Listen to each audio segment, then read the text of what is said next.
um fenômeno dessa dimensão, de onde você olha e você vê excessos, né? Então, a forma que a Primeira Guerra Mundial, um cheio vai dizer que foi assassinato do arquiduque em Sarajevo, outro vai dizer que foi que escutaram Wagner e leram Nietzsche demais, o outro vai dizer que foi a afirmação do nacionalismo alemão, quer dizer, e na verdade tinha um pouco de cada um. Agora, quando você tem uma crise desse tamanho, se nós erramos individualmente, o sujeito que era o banqueiro, o sujeito que comprou a casa, ou se erramos juntos, quer dizer, através de alguma autoridade, faz uma diferença grande. Porque o triste é quando você vê uma autoridade monetária racionalizando uma farra do crédito, como primeiro o Greenspan e depois o próprio Bernanke, explicando a falha do Greenspan, quer dizendo que não era uma falha, explicando realmente a teoria do savings glut, quer dizer, é o excesso de poupança asiático que financia a festa americana.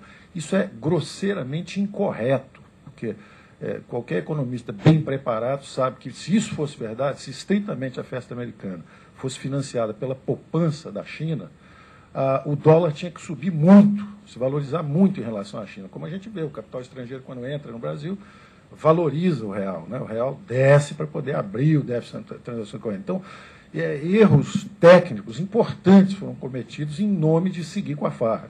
E aí você pergunta, como diz o Luiz, por que não regulamentaram? Estavam tentando escapar de um crash já. Houve um crash em 2000, 2001. Os investimentos estavam caindo.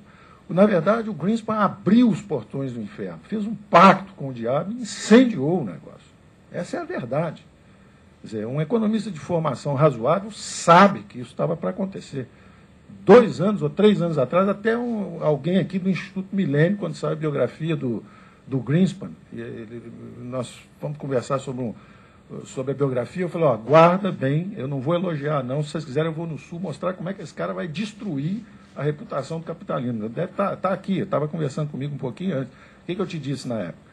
Eu tentei puxar esse assunto uma vez com o próprio Ilan andando na praia. Eu falei assim, olha, tem uma farra lá. E eu me equivoquei só a forma como a coisa apareceu. Eu achava que ia aparecer sob forma de inflação. E nisso nós falhamos, porque a gente está acostumado a ver o seguinte, a gente acha que política monetária é bem feita se não houver inflação. E não é verdade. Depende para onde vai o excesso dessa liquidez. Por exemplo, se for para os mercados de títulos, de ativos, em vez de nós estamos acostumados numa economia simples. Você emite muita moeda, vai para o mercado de produto, causa inflação. E aí, se ficar 5, 6 anos com o radar anti-inflacionário desligado, porque tem 3,5 bilhões de eurasianos oferecendo trabalho, ao mesmo tempo tem choques de globalização, derrubando custos, ao mesmo tempo tem inovações tecnológicas, derrubando custos. Que tal se estiverem cegos os radares? Será que não aconteceu algo semelhante na Grande Depressão? Que tal se, ao mesmo tempo, os economistas estiverem vendendo sonhos? Por exemplo, será coincidência que criamos o Banco Central? Tinha crise bancária a cada 3 anos nos Estados Unidos. Criaram o Federal Reserve. Ficamos sem crise 16 ou 17 anos. Aí teve uma Grande Depressão. E quando você vai ler o que aconteceu um pouco antes, em 23, em 26, em 27, tinha o Benjamin, não esqueci o nome dele, era o presidente do Federal Reserve de Nova York, ele explicitamente falava o seguinte, toda vez que tinha uma queda forte na Bolsa, ele dizia o seguinte, espera aí que eu vou dar uma outra dose de uísque para ela, e ela fica alegre em 2 minutos, e derrubava os juros. Exatamente como fez o Greenspan desde o início. Né?